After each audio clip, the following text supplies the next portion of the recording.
भोगों से विरक्ति हो रही है तो समझो मनुष्य ईश्वर की ओर चल रहा है। भोगों से विरक्ति ही मनुष्य को ईश्वरीय तत्व की ओर ले जा रही है। ईश्वरीय अंश विकसित कर ईश्वर के तुल्य हो जाओ। मनुष्य 3 तत्वों का मिश्रण है, पशुता, मानवता और ईश्वरीय। पशुता, पशु जैसा आचरण करना, चाहे जैसा खाना पीना, माता पिता की हितकारी बात को ठुकरा देना, सामाजिक नीति नियमों को ठुकरा देना। जैसे जानवर चलता है तो ऐसे मन के अनुसार चलना, ये पशुता है। मानवीय तत्व,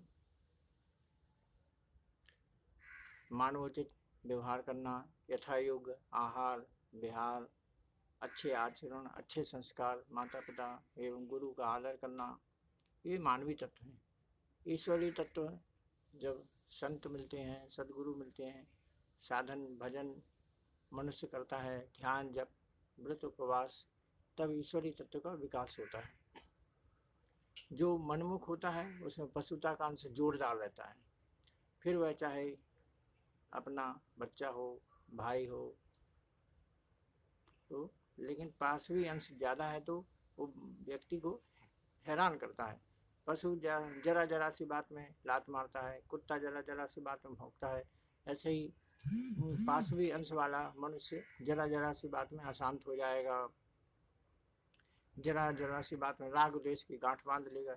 वह अपनी पाशवी वासना पूर्ति में लगा रहता है। ये वासना जहाँ पूर्ण होती हैं वहाँ उसे राग आने लगेगा, और जहाँ वासना पूर्ति नहीं होगी उसमें विघ्न आएगा तो वहाँ वो द्वेष करने लगेगा।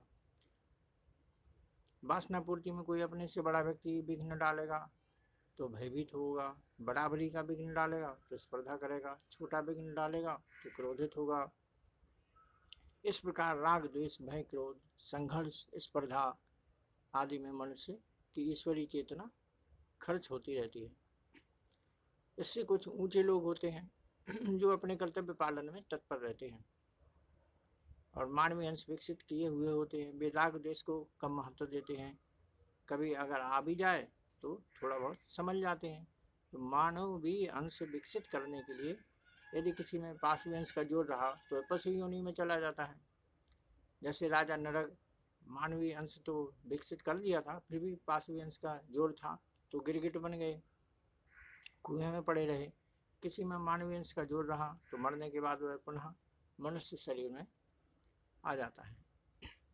यदि मानवीय अंश के साथ ईश्वरीय अंश का विकास करता रहा तो वह भी यहाँ भी सुखी और शांतिपूर्ण जीवन व्यतीत करेगा, मरने के बाद भी भगवान के धाम में जाएगा। जो व्यक्ति अपने में पूरा ईश्वरीय अंश विकसित कर देते हैं वे यहाँ भी ईश्वर के तुल्य हो जाते हैं और पूजे जाते हैं।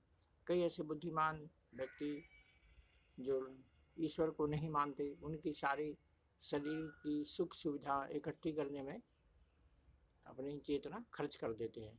ऐसे बुद्धिजीवी अपने को श्रेष्ठ एवं दूसरे को तुच्छ मानते हैं, तो जबकि वे स्वयं भी तुच्छता से घिरे हुए होते हैं।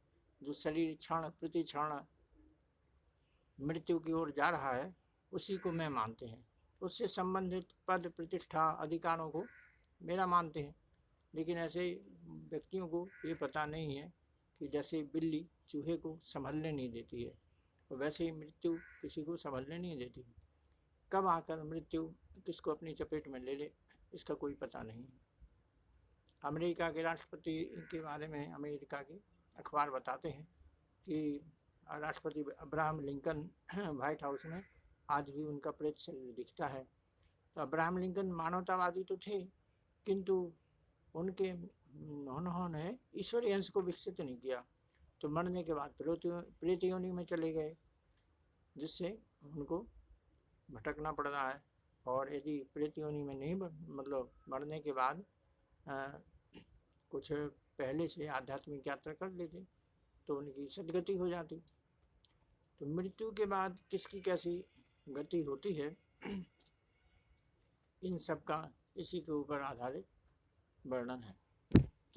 तो हमें मनुष्य शरीर में रहते हुए इन सब बातों का चिंतन करना चाहिए कि हमें किस तरह से अपने आपका विकास कर सकें। मनुष्य आत्मचिंतन करे कि हम पशुता की ओर जा रहे हैं कि मानवतावादी की ओर जा रहे हैं कि देवत्व की ओर जा रहे हैं। क्योंकि जैसे हर चीज़ की 3 गति बताई हैं, इसी तरह से मनुष्य की भी 3 गति होती हैं, पशुता, मानवता और देव योनि। यदि अच्छे कर्म करेगा तो शुभ कर्म करेगा, मनुष्य ही बन जाएगा। यदि पशुता के कार्य करेगा, जैसे पशु कार्य करते हैं, तो पशुता की ओर चला जाएगा, फिर उसे पशु बनना पड़ेगा। और यदि देवत्व के कार्य करता है, भलाई के कार्य करता है, उसमें अपने को राग और द्वेष से ऊंचा उठ जाता है, समता में रहता है, सब कार्य को ईश्वर की प्रेरणा मान लेता है, तो फिर वो देव गति में जाता है और ईश्वरी अंश को पाकर के यहाँ भी सुखी और बाद में परलोक में भी सुखी रहेगा। फिर उसे प्रेत योनियों में, पशु योनियों में नहीं भटकना पड़ता है। इसी तरह से धन की भी 3 गति होती हैं। धन या तो मनुष्य धन का भोग करता है या दान करता है, या फिर धन नष्ट हो जाता है। हमारे लिए इन सब बातों का चिंतन करते हुए अपना समय का सदुपयोग करना चाहिए। श्री राम जय राम जय राम जय राम, श्री राम जय राम जय राम जय जय राम, श्री राम जय राम जय राम जय जय राम। भाइयों, आप सबके लिए हमारी बात सुनने का धन्यवाद, अभिवादन। आप सब लोग धन्यवाद के पात्र हैं जो हमारी बात सुनते हैं, और इसको अधिक से अधिक हमें सत्संग, अच्छी बातों का प्रचार प्रसार करना है।